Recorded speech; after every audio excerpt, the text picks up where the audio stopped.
जाऊया तर चल आता जाऊया. हिच्याकडे नीताकडे गप्पा मारायला गेलो होतो काय. एवढं काय ग आपलं गोवा काय जमत नाही काय नाही म्हणाला. हो ग असं झालंय खरं बाई नाहीच जमत नाही. 2-3दा ठरवलं तरी अशा वेळा जमत नाही काय नाही काय तर गोंधळच होता. मेंदळ बसते होते समोर काय आणि उद्या जाता का बोला म्हणतो उद्या कसं जाणार. काय तर गाडी बिडी अरेंज करायला पाहिजे. गाडी अरेंज करायचं मी बघतो मेंदळ काका. उद्या जाता का बोला आणि घरी तरी जाऊन सांगायला पाहिजे ना. बरं उद्या नाही तर परवा मनात आलंय ना जा लगेच आणि गाडीचं मी बघतो. मग म्हटलं बरं म्हणजे घरी आल्यावर म्हटलं असं असं म्हणत होते आता मी जायचंय. जाणार तर जा म्हणाली असावी. गाडीचं वगैरे काय करते म्हणे आम्ही अरेंज करून जाणतो म्हणे. म्हणले जा. लगेच कांचनला फोन केला. कांचन म्हणलं असं असं ठरलंय परवा दिवशी जाऊया म्हणाली चल. आणि म्हटलं बरं मग त्यांनी गाडी अरेंज केली. मला लगेच फोन केला सकाळी की परवा दिवशी सकाळी येणार आहेत वगैरे असं सगळं. आणि मग परत फोन आला रात्री अगं तो ड्रायव्हर नाही आहे जाऊ दे कॅन्सल. म्हटलं जाऊ दे मी म्हटलं तेव्हाच्या मनात असेल तर आपण पोहोचू नाही तर नाही पोहोचणार. परत फोन आला अर्ध्या तासाने अगं जमतेच. आणि असं करून पटकन उठलं आणि गेलो. आणि बरोबर त्या मंगेशीच्या ह्याच्यात गेलो उत्सवाच्या वेळेला. हो तू सांगितलं कसं सॉलिड होतं.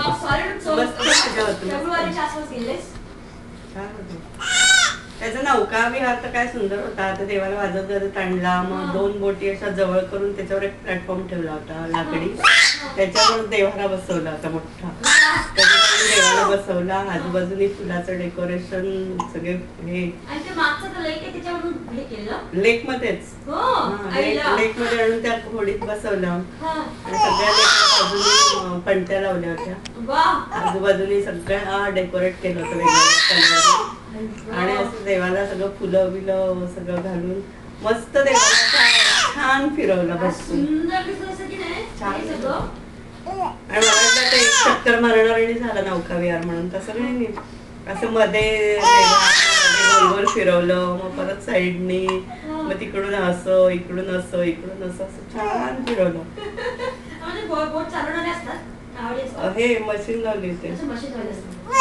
आवाज नाही पण छान केलं होतं छान.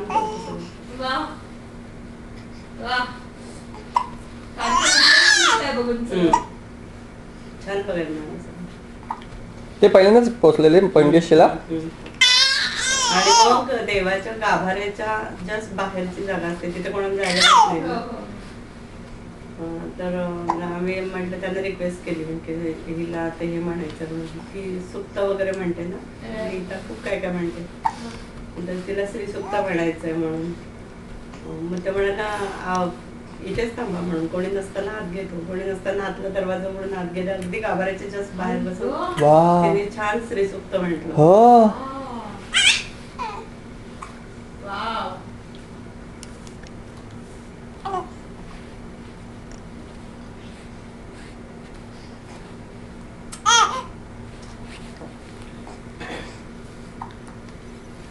ते तोंडातलं काढ की म्हणजे ते चोपताना येते. काय ते हातात घातलेलं काढ नाही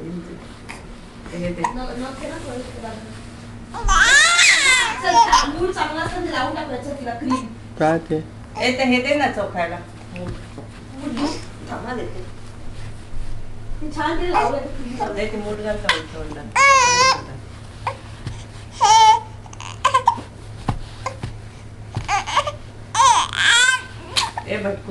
नाही तेव्हा घालतीस आत्ता घाल. कॅमेरा काढतो तर घाल.